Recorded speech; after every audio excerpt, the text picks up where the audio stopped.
We may. Good morning. Good morning. Lord, we are meeting today to conduct matters of business. Guide our hearts and our minds in the spirit of fairness, right thought, and speech. Impart your supreme wisdom upon our activities so that our affairs may reach a successful conclusion. Thank you for being our source of guidance today. Amen. I pledge allegiance to the flag of the United States of America and to the republic for which it stands, one nation, under God, indivisible, with liberty and justice for all. Thank you. And our first call out to the public, JP, anything? I don't want to wait in line. Thanks for coming. We'll move along. Consent agenda. Entertain a motion to approve. Move to approve. Second. Any additions or corrections? Hearing none, all those in favor signify by saying aye. Aye. Opposed, same sign. Correspondence is listed. Let's see here. Looks like there's about 11 of them. Any comments on correspondence?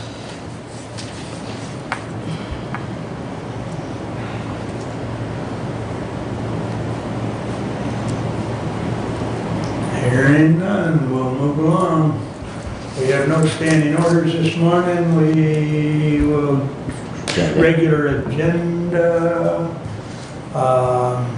Motion to approve. Thank you, sir. Second. Support. Kathy got it. All right, any additions and or corrections? Hearing none, all those in favor signify by saying aye. Aye. All those opposed?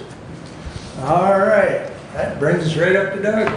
Rolling right along. Thank you. A couple items today. Oh, sorry. I'm gonna say, we're going to church. Here comes the Hollies. Sorry about that. A couple items this morning. I did have a tour of the front of the court facility with Commissioner Schmidt, and it was really quite a good tour. JP provided for us with much information and conversation and insight as well. The biggest takeaway from that tour is the HVAC, which is going to need attention. You know, it's been there since the beginning, and it looks like it, and you can tell from the rust on the pipes and the water on the floor in the utility room. The HVAC will need attention. Undetermined when, but it should be approaching the top of the list. The jail facade contract has been signed. The start date is October 18. K&T does not expect any delays due to materials shortages. Excuse me, Doug, you said they're going to start on that? October 18. October 18th, thank you. October 18. And then in front of you, you'll see the first blush on information regarding the roof repair on the courthouse. This estimate is from Stoll, and it is just regarding the roof itself. There are questions regarding the bell tower and so on and so forth. It's my understanding those have not been asked yet, but this is for information purposes only at this moment, so the commissioners can have an idea of the range of dollars that we're talking about. Question? I do have a question. Yes. Stoll Construction, I'm just curious whether they have the time to do the job, because I believe they're the ones working on a couple of the housing developments They have in the one town. housing development. Just the one, not the other? Correct. And I didn't know that. So, Yeah, and so timing hasn't been addressed really, because initially we wanted the dollars to know what we Sure. were talking about. Sure. You know, and so when it comes time to actually do a bid and an official contract, that's when, you know, the details Sure. need to be addressed. So I I guess don't my know. question is, are they just giving us a bid so we have a dollar figure, or would they have time to do the project? Or maybe you even haven't had that We conversation? have not had that Okay. conversation, but hand in hand with the bid is the interest in doing the job. Sure. You know, so if they didn't have the time or the interest, Okay. we wouldn't see this piece of paper, That I'm would- sure. Right. You know, and then Braman is also one that we're talking to as well. And then as the group out of California has been outreached that did the work on the roof previously. Oh. And so we have not heard from either Braman or California. I know I would like numbers on repairing the clock tower and doing what's necessary there as well. Especially if you're gonna put a metal roof on there, I would think if we're gonna fix the clock tower, you do it before the metal roof goes on. would be my Right. thought. So, don't fix the roof, then start working above it. Well, I think as well, hand in hand, there are a lot of other projects on that courthouse that will be tied all Absolutely. together, that if you're gonna do Yep. some of it, it's time to do all of it. Yep. Commissioner, I would appreciate, just from the historical perspective, when we're looking at getting quotes, that we perhaps get one that would include a metal roof, but with the barrel tile look, so that we Okay. can keep that historic look. I know that product is a more expensive product, but, you know, that is the original roof in that building. If we put a metal roof up there, it probably will be a century-long roof, and so I think that it bears to keep that historic look of the barrel tile on that, we get that as an option along with traditional seam like we have in this building. And ultimately, as we go forward, commissioners will decide how many dollars to throw Right. at the, you know, so yes, we will get as many options as we possibly can. So, I guess along with that is there, I mean, there's a lot of these old courthouses scattered around. I mean, I'd like to look at one that's been, you know, a steel roof, whether it be steel like Brad indicated or otherwise. If you could find out where there's one, I mean, I'd be willing to drive and take a look at it just so you kind of have a better visual. all right. So, I know Lenaway's just done a complete restoration of their historic Did courthouse. they? Yeah, the roof you're referring to? well, the whole building. The whole building? Whole building, Okay, so. okay. I was just down there all day Saturday. Okay. That completes my report, short and sweet today. Any other questions for Doug? Thank you for that, Doug. Kathy, you're up next? All right, the first thing I'm gonna talk about is the Drain Commission bank account. From Karen Winchell, I got an email that, their bank account at County National Bank, they would like to remove Karen, excuse me, I got the You got email it from Aaron. Aaron Frensky, Yeah. sorry. Yep. They want to remove Karen Winchell from, as a signer and add Aaron and Robert Franks. And they want to keep Matt Ward on the account. So I guess I would make a motion to remove Karen from that County National Bank. Do you need the checking account number? Okay. Remove Karen Winchell and add Aaron Frensky and Robert Franks as signers on that account. Support. And I might add for the board's information, Matt is also on that account and he will continue to be on that account, correct? Correct. Yeah, she had said that. Okay. Oh, Check your hearing I thought I aid, Mark. did. well, one's, I've got to put new barrier in the one, so That's all right. that's the one I can't hear yet. That's So okay. We got you, Mark. We got you. But thanks for chiming in that I wasn't, confused, because I thought I had said that, but there you go. Okay. Well, thank you all. Now I better take time to replace that one battery. I did get them working though after last meeting. Okay. Well, that just keeps everybody on their toes. Thank you. Any other discussion on the motion? All in favor, signify by saying aye. Aye. All opposed? Thank you. Motion passes 5-0. All right. Please continue. All right, I included in the packet, or the budget committee included in the packet, the salary survey information. This is an accumulation of what we received. We surveyed counties of St. Joe, Berry, Tuscola, Cass, Nuevo, Sanilac, Muscata, I think, Okay. Branch, Gratiot, Delta, Chippewa, and Montcalm. Pardon me for any of my butchering of any of those county names, but, and so what we gave you is we got rid of the high, got rid of the low, and gave you the average, then compared it to the Hillsdales. The top section is the elected and their deputies, and the bottom section is the appointed and their deputies. My understanding was in 2021, there weren't any raises essentially given out for the electeds, and only spotty raises given out for the appointed. And given, as you can see, the electeds are probably more off the average than the appointeds are. And so in having discussions with the committee, our recommendation is to give 4% raises to the elected and their deputies, and 2% raises to the appointed and their deputies. And we have built that into our budget. Any comments?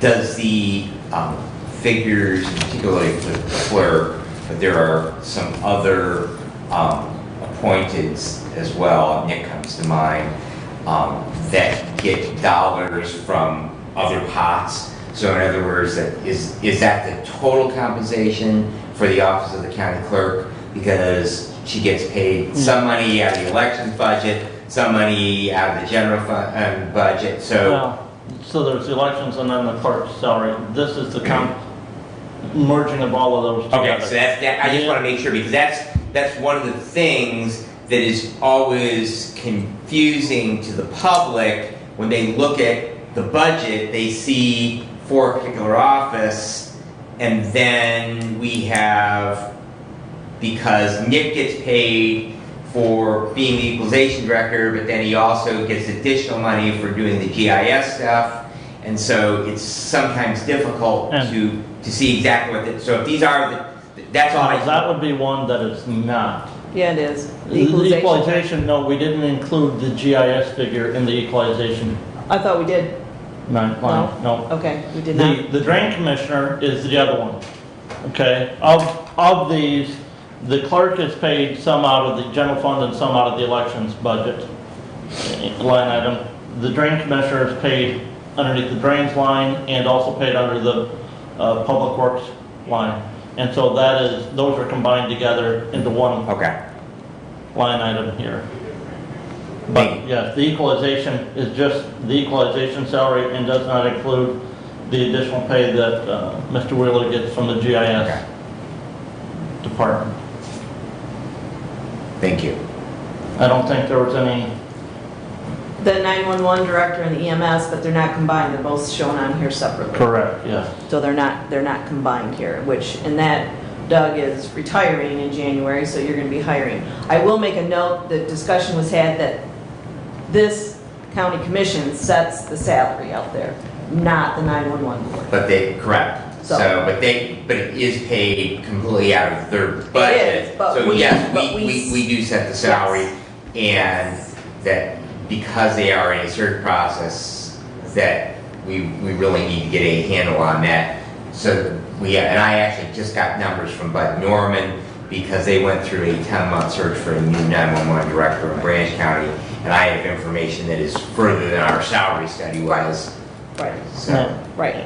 And as far as the counties used, we use counties that had been used in the past by the previous board, but also were close in population size to Hillsdale County.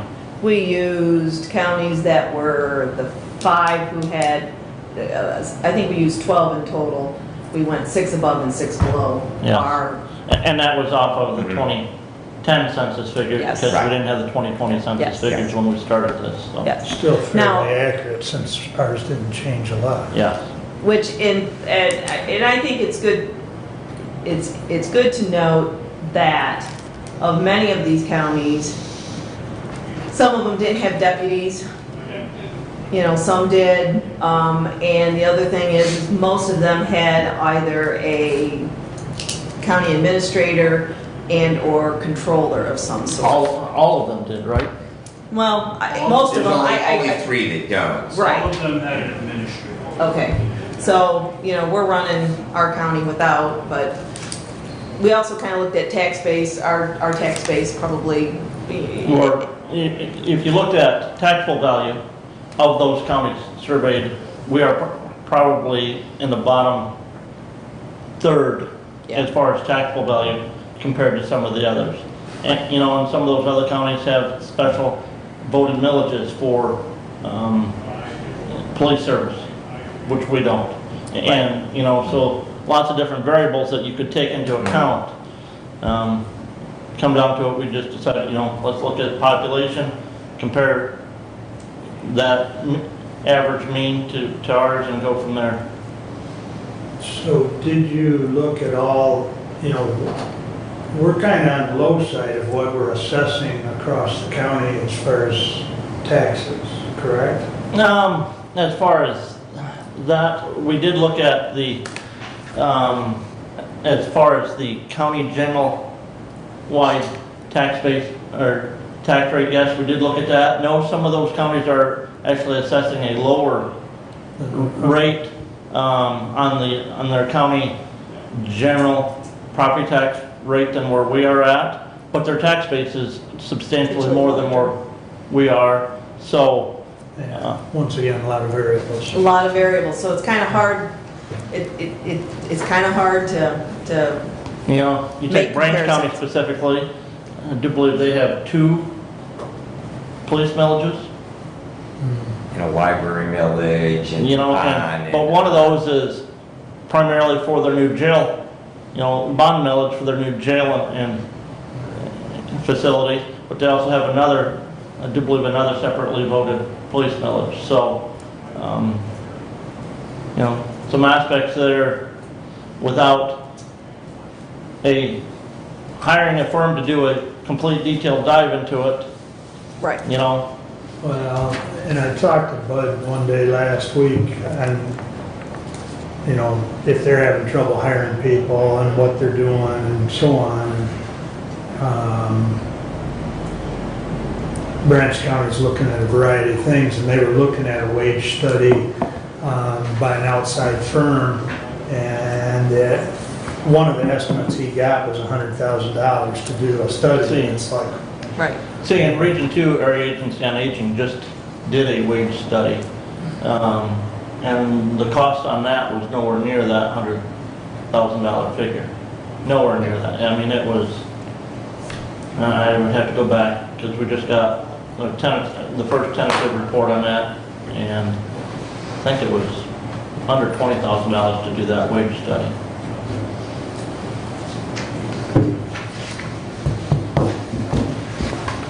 So based on the information we gathered, many hours of conversation, that is what the three of us came up with yeah. as to what our approach. So, and we have built those into the preliminary budget at this point.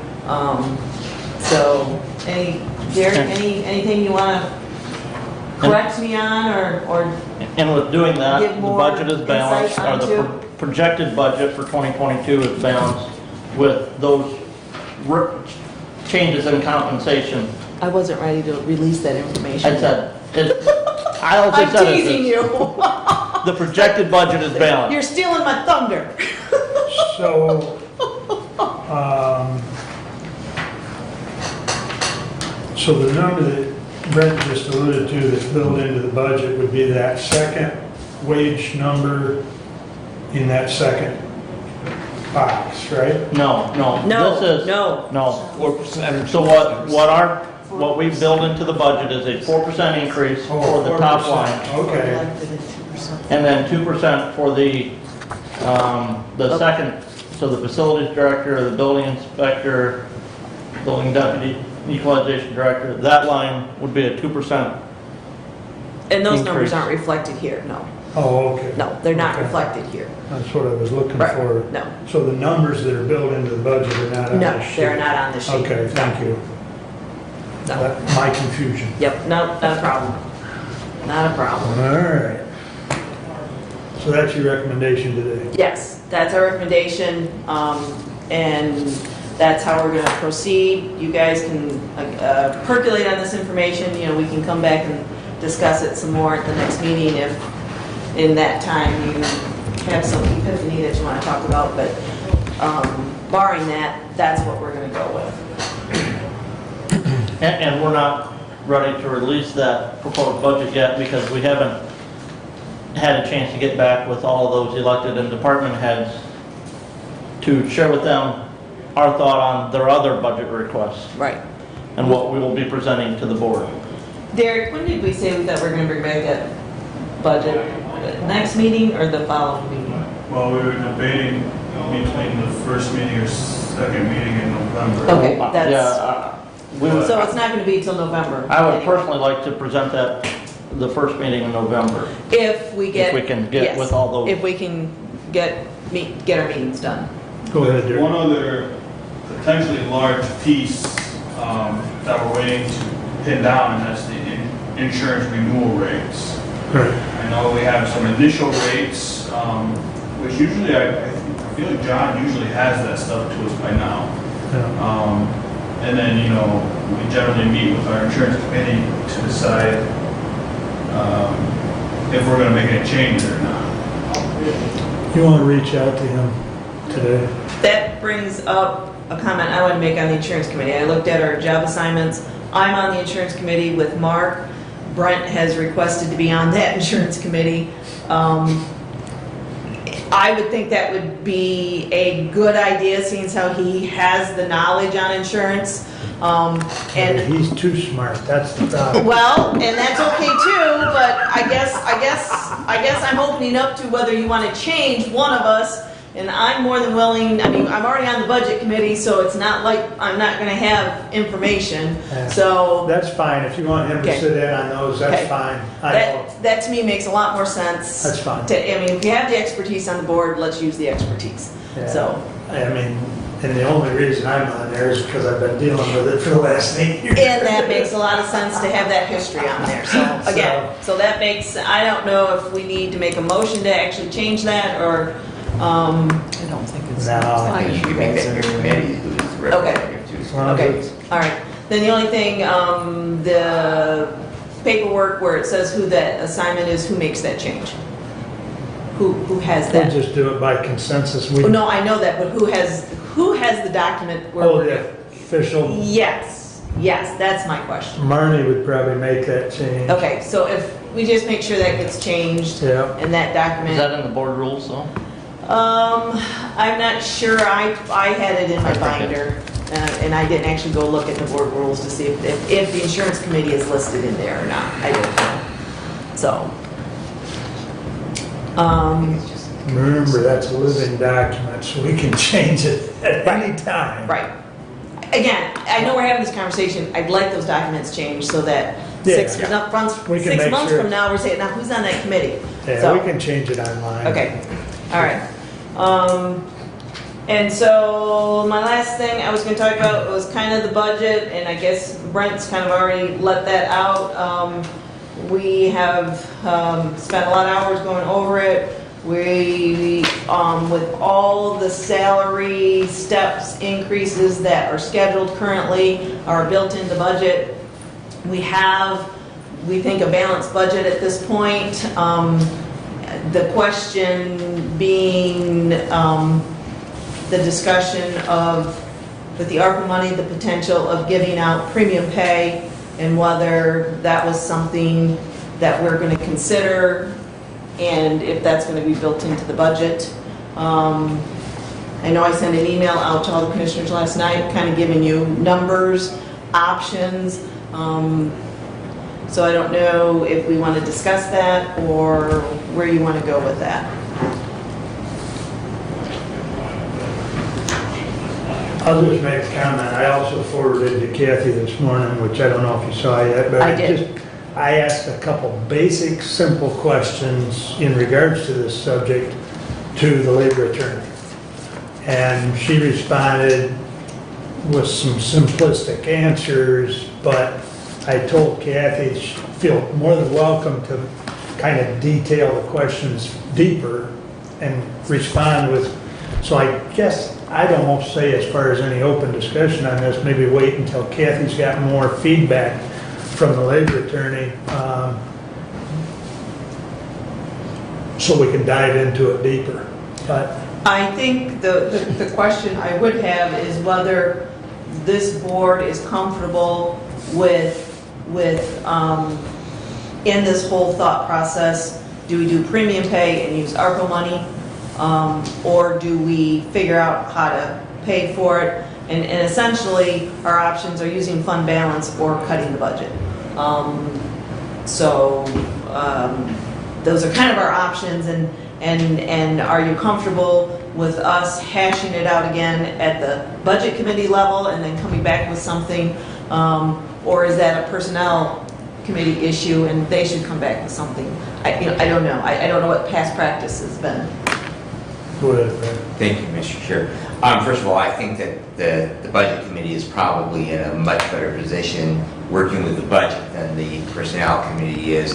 I mean, we can make any recommendation, but you have the best and most current information. So I think If we want to do something, you tell me how we pay for it. right, exactly. With that said, and I've had this conversation with Commissioner Schmidt, I just want to be on record that I am opposed to the idea of using ARP money towards paying for any bonuses or anything else. I've stated previously that I think that we are going to spend those money that is a one-time windfall. It needs to be something that has long-time benefit for the citizens of our county.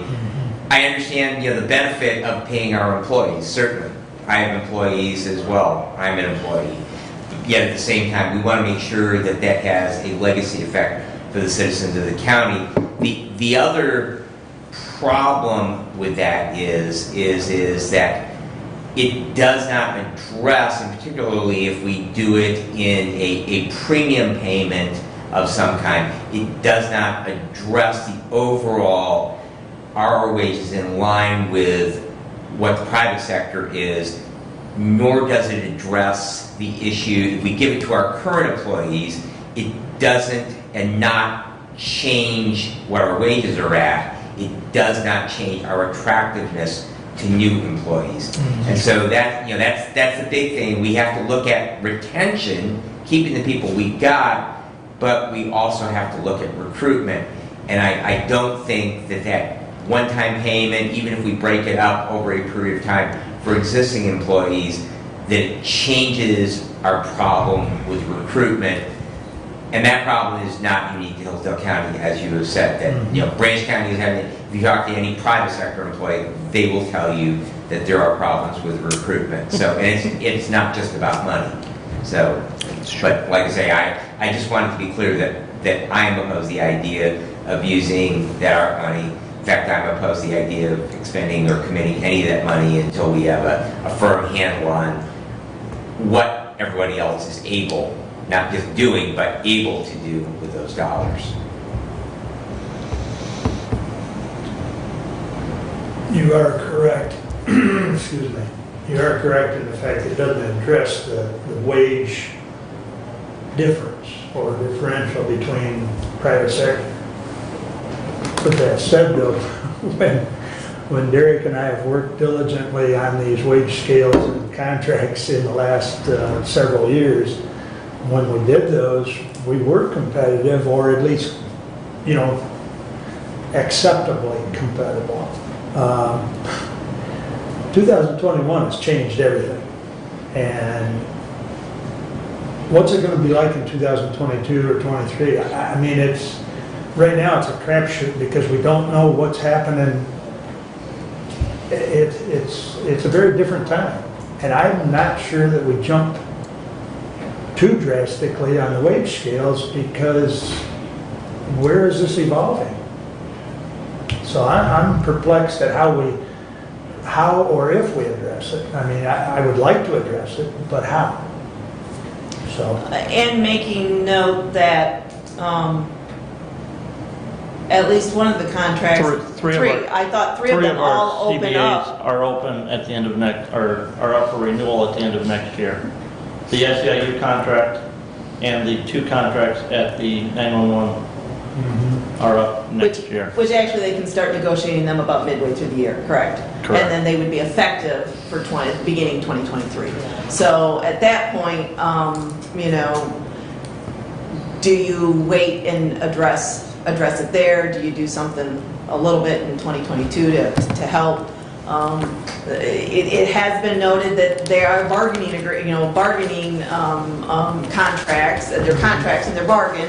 And so, and my understanding is the last time the SEIU was done, you know, there were substantial changes there and they agreed to a 4-year contract with what was in there. So, you know, those have been a lot of discussions we've had as to, you know, how to do it, how to be fair, you know, and what can we afford?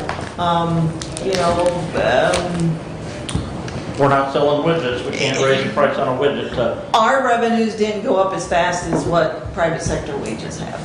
And in going through the budget process, you know, there's departments who want, you know, additional employees and, you know, there's hard choices that have to be made. So, Well, just so you know, historically, at least as long as I've been here, and Brad goes back a few more years, even though there's a gap, but we've never opened contracts in the middle of the year. It's usually September, right, you know. okay. And that's, quite honestly, that's partly due to the union too, because they've got to be willing to open, you know. Okay. Well, So, the SAU contract says that it is open 6 months or 180 days prior to the I renewal. know what it says, but I'm just telling you. When you actually start It's never negotiating. happened. Right.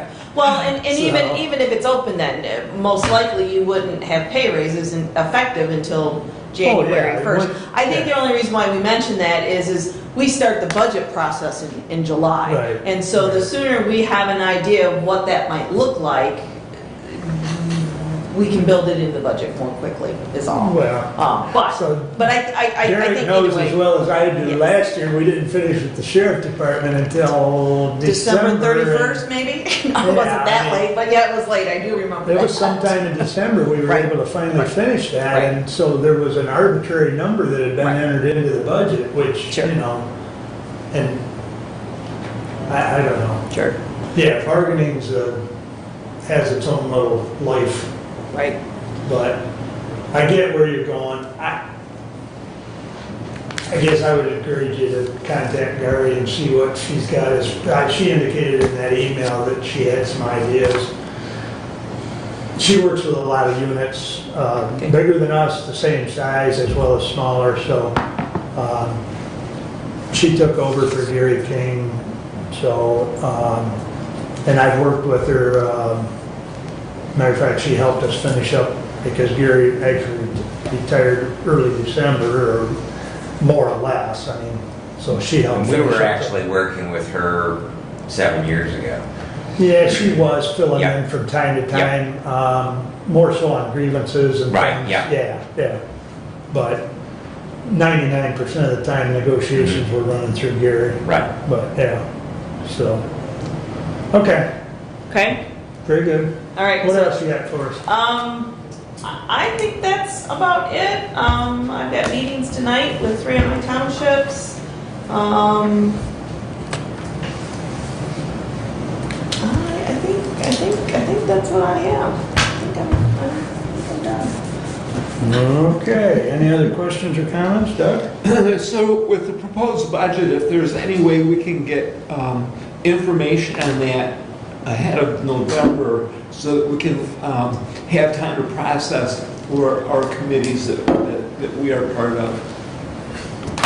We'll talk about that Yeah. and we'll I would email you. I would like to get a little information so I know and able to answer some Right. questions as Right. we go. Right. Send me an email specifically which ones you're looking for. Alrighty? I mean, I can go look at the schedule, but, Yeah, I you will. have an idea of what you want. So if you email me specifically what you're looking for, we'll talk about it. I would assume that might be all right. Again, I'm kind of new to this, so We got a powwow and let you know.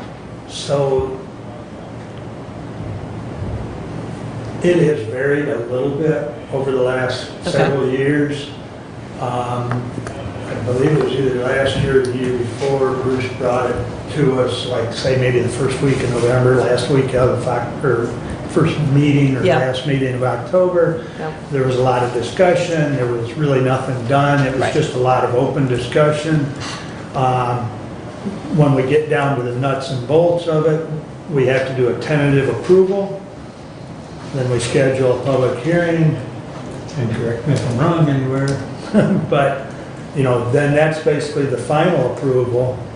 So, you know, we've got at least 2 meetings that there has to be a tentative approval, Yep. and then the final approval with the public hearing, or the public hearings before the Right. final approval. Right? And we've got a budget meeting on Thursday. Yes. So this we can week. maybe hash that out, and maybe we can figure that out, maybe we That's what bring I'm thinking, something. exactly. Maybe we Kinda, bring something, yes. and then, Yep. Yeah, Because- because looking at basically a rough A draft draft. creates Yeah. discussion. because I would hope that we have that approved by that first December meeting, would be my personal hope, but Well, yeah. Right, well, I Absolutely, think that's the absolutely. committee's hope. Yeah. That's what the committee's Yeah. trying to get That's done. my desire. Where we're not trying to drag it out, If- we're trying to get it done, If not and before, so, if we We can, have had to have a special meeting at the last week of December, and that's let's not hope- ideal. No, That's No. not No. ideal, so, no. okay. Well, at least we got a game plan. Yes, yes. Okay, very good. Anything else? Thank you, Kathy. Let's see. Brent? all right, well, as I said, during that Region 2 Area Agency on Aging just got a report from the firm that they had hired to do a salary survey. We had a special board meeting last week, went over that. Those very interesting as to the benefit of hiring an outside firm for that salary study as opposed to trying to do something like that in-house, and something that we may want to consider down the road, even as we look at negotiating those contracts in a couple of years. Just, you know, look at a proposal as to what it would cost to actually have an outside firm do a salary survey study, because, and I can get the exact figures from the firm that was used, because it wasn't as expensive as a lot of people would think, and it was very detailed in that study result. Brent, if I may, can you at least get the contact information Yep. for that Oh, yeah. firm and reach out to them and see if Oh, yeah. they do county government?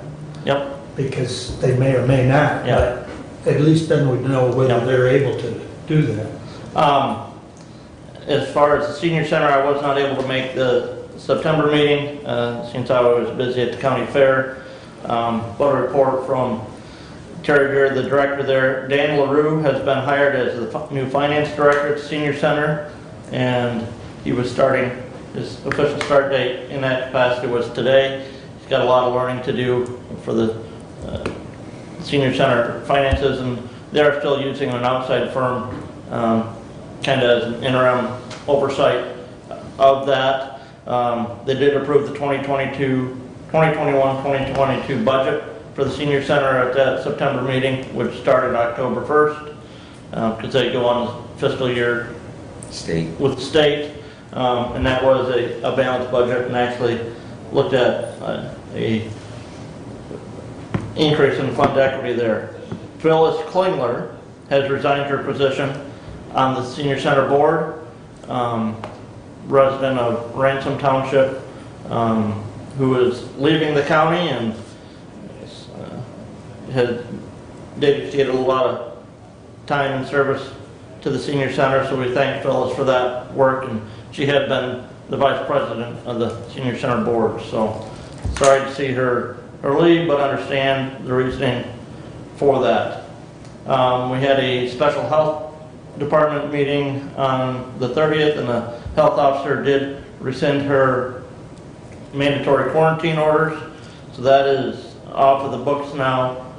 We do have in looking at that budget, the one thing that will be probably coming back is we have a Health Department Finance Committee meeting on Wednesday, and we're going to be looking at the per capita assessment for the funding for the local health department, and so we may see some changes in that transfer out figure to the health department and our county budget after we have that meeting and it gets approved by the full health department board. So What are we currently at, Rick? It's two something. 234,000 if memory serves me Right, right. no, I mean, the number per capita is $2 and something, isn't it, or is it? I can't remember. I think you're right, but I don't have that exact figure, Okay, Mark. okay. I meant to look it up and I haven't, so it's no big deal. I was wondering. I can look it up later. As far as per capita, I don't know. I can tell you that Total amount, yeah. on the budget line,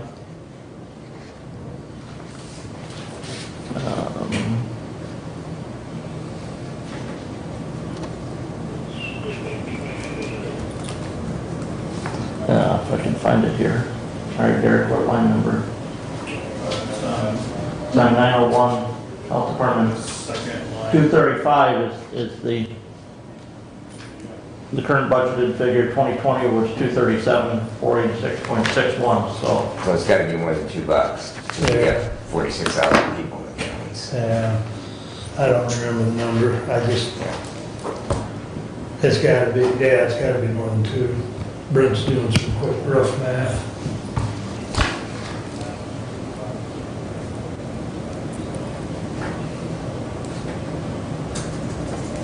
It's over $5. Okay. Yeah. It's like I was $5. thinking, last I recall, it was like 471, so, and that's been a few years, so. Well, and it's in the agreement Of course, in our, that, there's a maximum and a minimum, if I recall correctly, but I'd have to go back and read the agreement, but. and, the state reduces their funding to the health department or eliminates their funding to the health department if counties don't fund the health department to an amount equal to their 1992, 1993 funding level. Right. There's never been,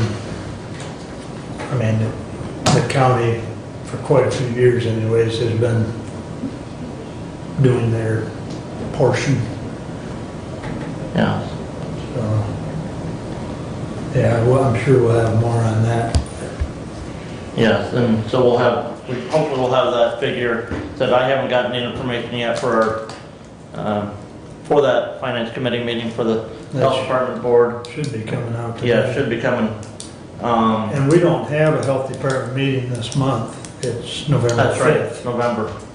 Because of some other scheduling conflicts. So Brent and I won't have a report back to you on that number until Other than, the we first should, meeting in November. hopefully through that finance committee meeting, we should know what the finance committee is going to be Right. presenting to the full health department board for their approval. Correct. Okay. Anything else? That is all that I have. Any questions? Comments? All right. Brad? Thank you very much. Right tab here. Just as mentioned previously, that I did have the numbers, estimates on the AEDs, and that has been submitted to the budget committee as a capital equipment request for next year for their consideration. Last Monday, I met with Keith O'Neill for our review. We talked again about possible solutions to the ongoing transfer issues. I am happy to report that he is professionally open to trying to find some solutions, and some of that may require some investment on their part, but at least we are back to the point where we were talking about that thing. We also discussed resupplied fire departments and ongoing staffing issues as all of us continue to face. He was very happy to hear that the health department had rescinded their quarantine order because that actually had created a significant staffing issue for them, particularly with 2 employees, one of which, if they complied with, and they were negative, however, they had close contacts and they were offering a total of 20 days due to the quarantine order. Can you imagine having a full-time employee that, in anything, especially in incredibly short-staffed, and having that employee have to stay home for 20 days? So he was very, very happy about that. And we continue to have discussions in regards to the services that they provide to the residents of our county. The Ambulance Association also met last Tuesday. They did discuss the 2022 distribution of the ambulance operating and capital equipment funds. They're going to be using the same formula, which they have in the past, which basically recovers for the area of service. Previously, it was a ratio of the number of sections that they served and the previous year's calls. Now they simply retrieve whatever funds are generated by the ambulance millage within the units that they serve. Jim Stevens from Hudson EMS noted that they are writing off a significant amount of dollars for calls that they are responding to outside of their contracted area. In other words, that these are mutual aid calls that they are doing and then they are not being compensated for. On the other hand, Jason Hallenbeck from Addison EMS was happily surprised with the one township that they contract for, Wheatland Township, because their allocation based on the formula is going up next year, and wondered the why for that. And of course the answer is those big 300-foot tall things that dot the landscape over there on the east side of the county. That has made a significant change in their tax base over there. Comment? If I may, Yes. who chairs that ambulance association now? And that election was held because Dave has Right. retired, Right. and so Keith O'Neill was elected as the president of that organization. Okay, okay. So they do, Reading does serve about, I believe, about 70% of the area of the county, so and they receive the most dollars from that.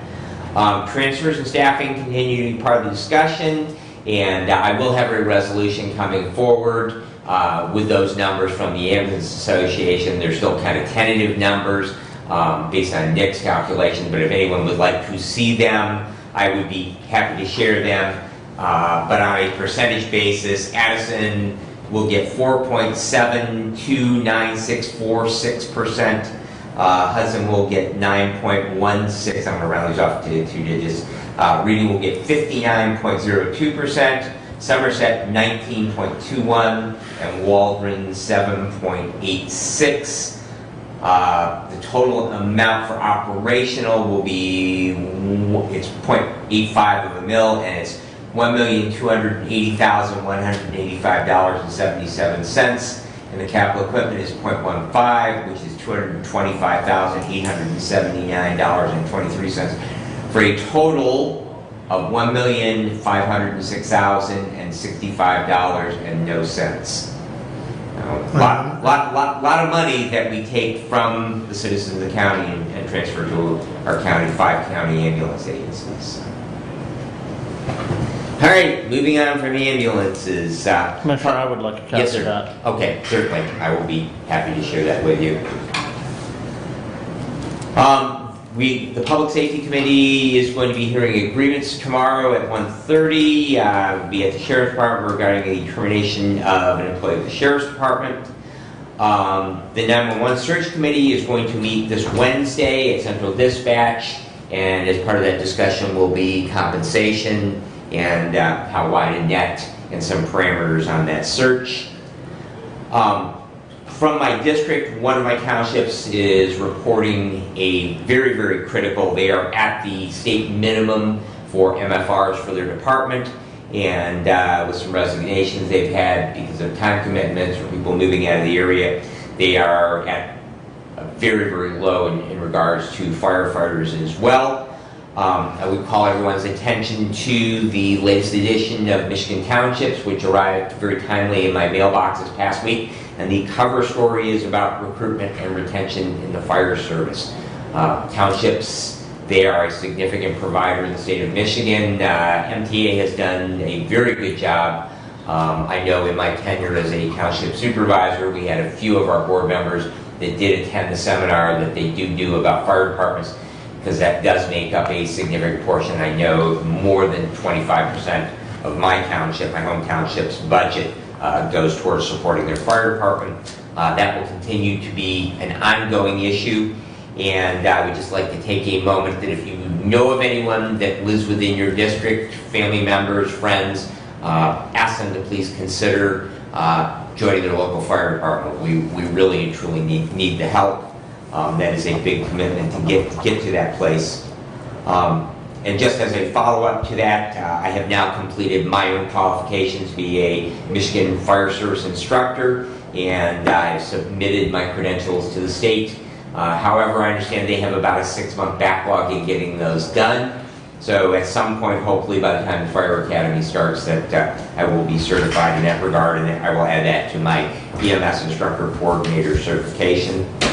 And getting busy again this week with Township and Village meetings, Village of North Adams, because they were paving the Main Street last week. They decided to postpone their meeting for a week, so that will be this Wednesday, and have a number of townships that meet this week.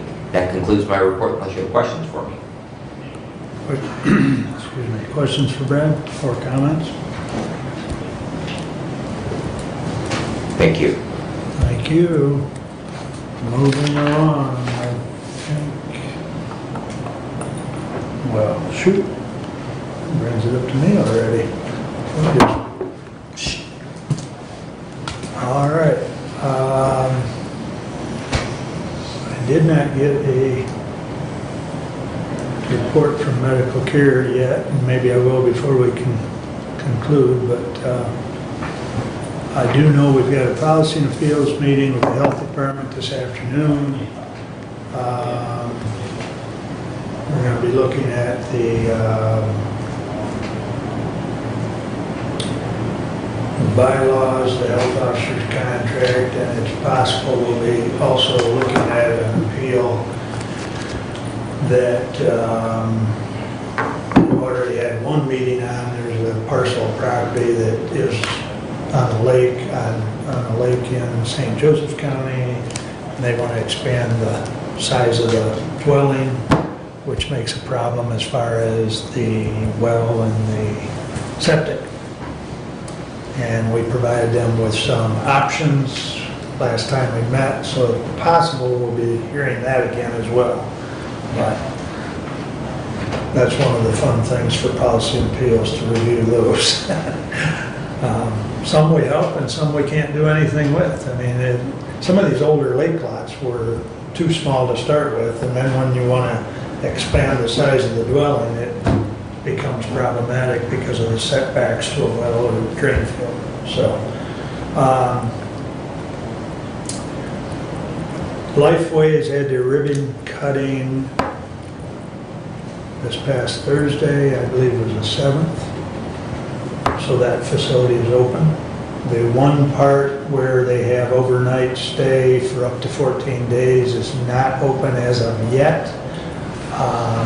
Mary Beth hopes to have it open very soon, because that is a 24-hour part of the facility. They've got the first 2 shifts filled, but now they're in the process of filling the 3rd shift. So, which, like I say, hopefully she'll have that open and ready. And along with all that, now that that facility is done, and anyone that wants to see that facility, they'll be glad to take you through. Yes. Location West Avenue. West Avenue. Thank in you. Jackson. Yeah,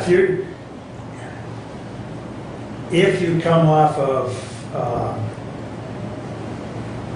94 and you're southbound on West Ave, it's maybe a block past Jackson Crossings.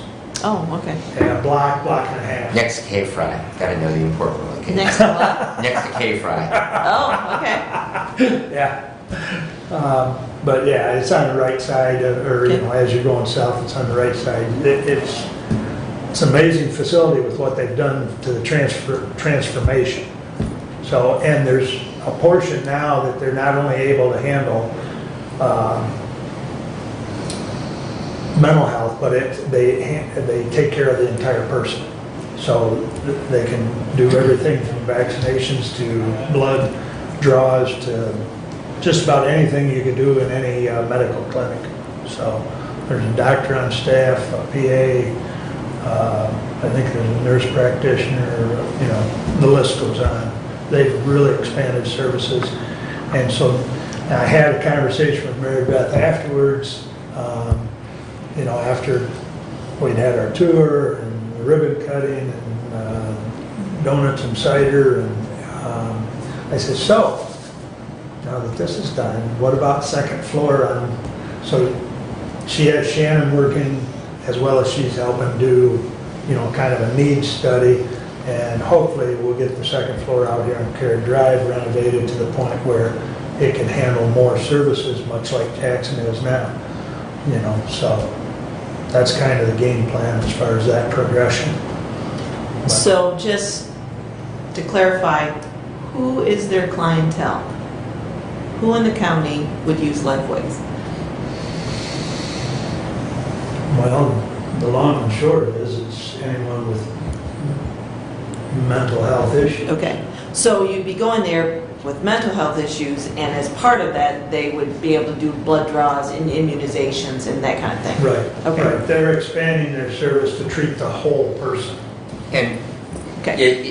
if I might, previously, Center for Family Health, which for a very short period of time had a presence here in Hillsdale, but they have a very large campus in Jackson to provide healthcare, anything from dental health to other medical health needs. They have a pharmacy there.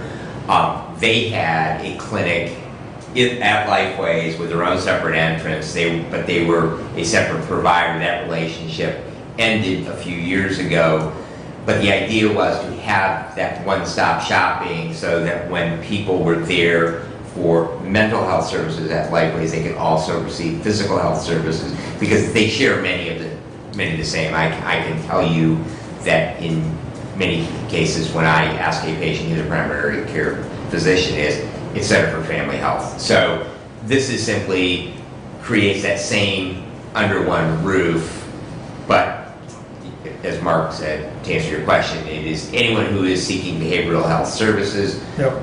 So that can be ongoing needs, and that people, Lifeways is an interesting, what falls under community mental health, because a good example would be that Renaissance has a group home within your district, Okay. on Dobson Road, all right? That falls under the umbrella of community mental health, where we have adults who have both physical and mental challenges and are unable to live on their own, so they live in a group home setting. We have a number of those facilities around Hillsdale County, operated by a few different companies. They're private nonprofits that operate those. Those fall under the umbrella of Lifeways. So that population is served along with someone who might be having just some form of a crisis now that's acute as well as ongoing. So they serve a very, very large population. Just want to clarify. And I'm glad you mentioned Center for Family Health, because they are now reintegrated into Lifeways in that section that provides the whole person service. So I'm glad you mentioned them, because they've been reintegrated. Okay. So, and now whether that would get reintegrated over here, don't know yet, but that would be nice.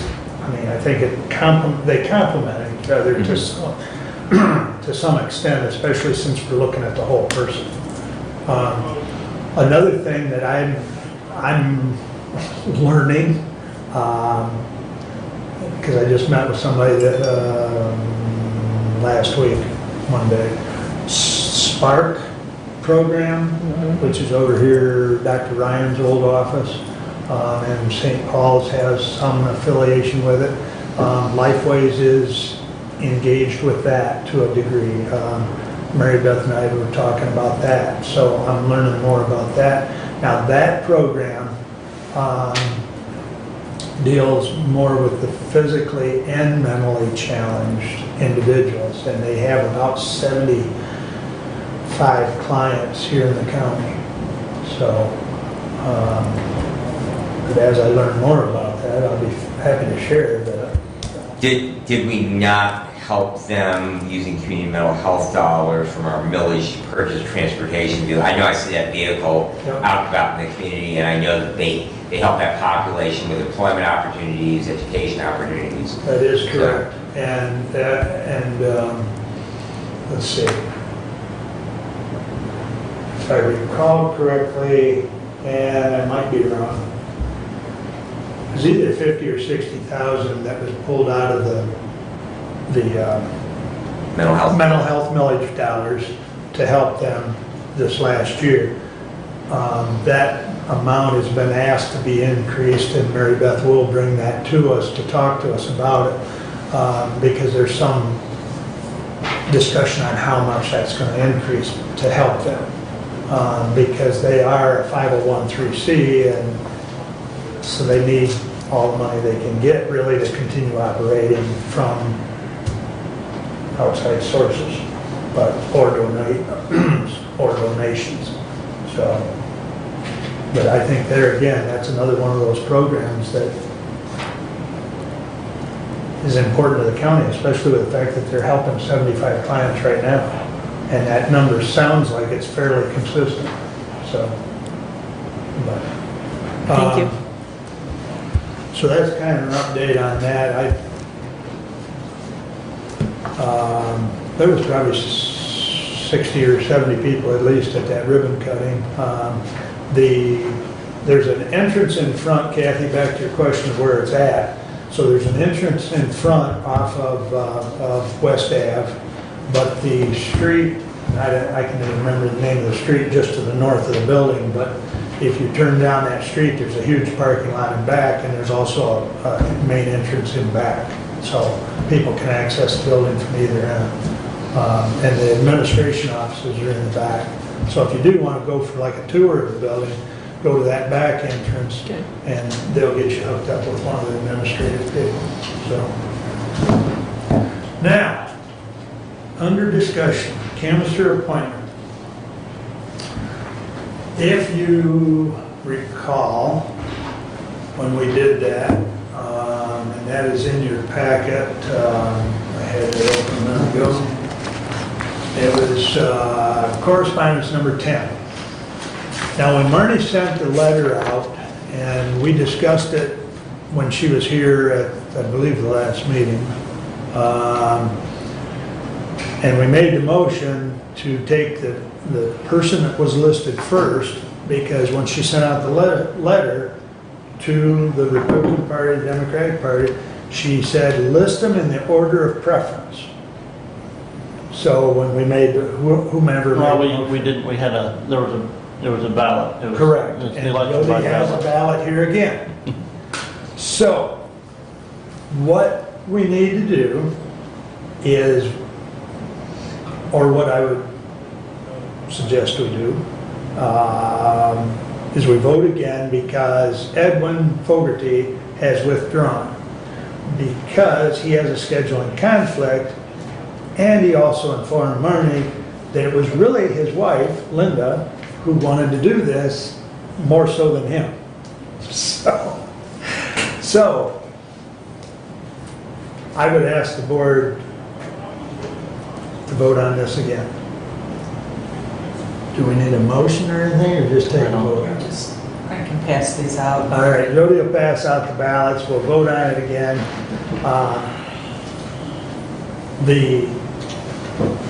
The desire from the Democratic Party as far as the appointment for Board of Canvassers, they would like to see He Linda gave me on two. there, so. Well, it is a Democratic candidate, so. I still had one in my hand, but it was blank. Now, you can vote for anyone Please you put your choose. name at the top, because I Yeah. have to say. You'll have to say it. And you can vote for any one you want, however, like I say, the party has asked that Linda, so fold it? Don't fold it. No, Is there it's any not questions, secret. by the way?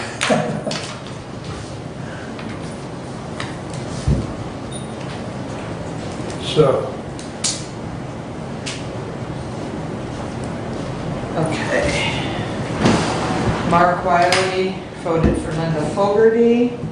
Brad Benzing voted for Linda Fogarty.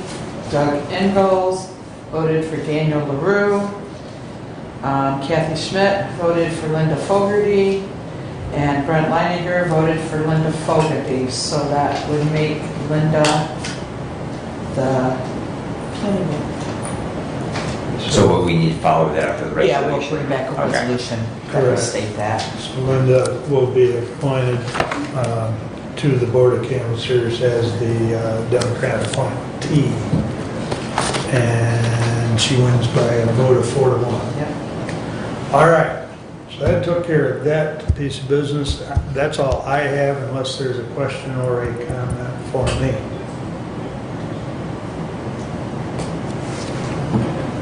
Go ahead. My only question I had asked, I addressed it in an email to yourself and Marnie in regards to standing order dates for the River Race and Watershed Council. Oh, I thought you were copied on her response. Hold on a second. Because I know we had asked if he could come today and he was unavailable, short notice. Yeah, the first meeting in November. Okay, first meeting in Can November. you do that? I will ask him. Okay, okay. Yeah, I'm sorry. I thought you were copied on that. Yeah, we have an opening on the 9th, I believe it is. If I recall correctly, the date. Let's see.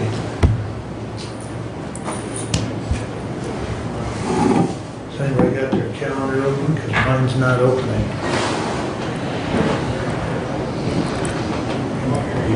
Yeah, that will be the 9th. 9th. Thank you, Brent. I thought that was correct. But yeah, we've got him penciled in for the 9th, if that Okay, works for all him. right, I will confirm that. Thank you, thank you. Anything else for me? I don't know what to do here. We got too much time.